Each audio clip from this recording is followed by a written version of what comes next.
சகோதரர் அப்துல் பாசித் அவர்களே, மௌலவி, உங்களோட பயன் நல்ல விருப்பமா நான் கேட்டேன். உங்களோட தனிப்பட்ட வாழ்க்கை அது எப்படியோ அது அல்லாஹ்வாலம், அல்லாஹ் அறிவான்.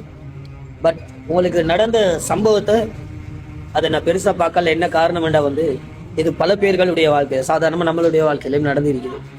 ஏண்டா மற்றவர்களுடைய மானத்தில் விளையாடுவது இந்த சமூக வலைதளத்துல அது ஒரு சிம்பிளா மாறிடுச்சு. வீட்டில் உள்ள பெண்களுடைய மானத்துல கூட விளையாடுவாங்க. அதுவும் நம்மடவர்கள் எல்லாரும் இல்லை, அல்லாஹ் பாதுகாக்கப்பட்டவர்களை தவிர. அல்ஹம்துலில்லாஹ்.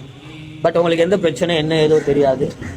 இலங்கையிலிருந்து உங்களுடைய பயான சில வேலைகள்ல கேட்டு மார்க்கப்பட்டுள்ளவர்களாக மாறியவர்களில் சிலர்களில் நானும் ஒருவன். அந்த அளவுக்கு இல்லாட்டி ஓரளவுக்கு உங்களுடைய பிரச்சனைக்கு எங்களால என்ன உதவி செய்ய முடியுமோ, இணையாக நான் ஹலாலாக சம்பாதித்த காசிலிருந்து உங்களுக்கு எந்த உதவி பண்ண இயலுமோ, இலங்கை முஸ்லிம்களாக உங்களுக்கு கை கொடுக்க நாங்கள் தயாரா இருக்கிறோம்.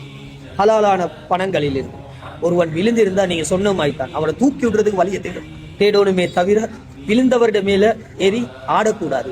மரத்தில் இருந்து விழுந்தவனை மாடுக்கு முட்டின கதை. இலங்கை முஸ்லிம்களாக உங்களுக்கு கை கொடுக்க நாங்க தயாரா இருக்கிறோம்.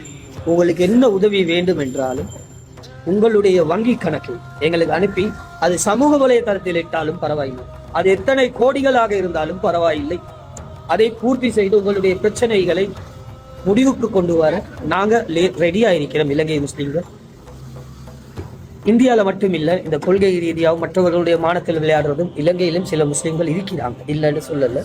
ஆனா அதில் அல்லாவிடமிருந்து பாதுகாவல் தேடப்பட்டவர்களும் இருக்கிறாங்க. அதனால அல்ஹம்துலில்லாஹ், எப்படி அல்லாஹ் தாலா அவங்கள அந்த இடத்துல வச்சான ஒரு சூழ்நிலை கைதியா, அதே போல அதே அல்லாஹ் தாலா உங்களை அவர்களிடம் முன்னாடி கண்ணியமாக வாழ வைப்பான் என்று ஒரு நம்பிக்கை இருக்குது. அந்த எங்களுடைய துவாக்கள் எப்பயும் உங்களுக்கு இருக்குது. நாங்க எப்பயுமே யாரா இருக்கட்டும், எங்களை பொறுத்த வரைக்கும் தாடி வச்சு தொப்பி போட்டு அல்லாஹ்வை பத்தி பேசினா நாங்க அது யாராக இருந்தாலும் அவருக்கு கண்ணியம் கொடுக்கக்கூடிய கூட்டம். அவர் எந்த கொள்கையை சேர்ந்தவன் நாங்க பார்க்க மாட்டோம், எங்களுக்கு அந்த கொள்கை தேவையே இல்லை. பட் உங்களுடைய பேச்சுக்கள் எங்களோட சமுதாயத்துக்கு ஒரு வழிகாட்டல்.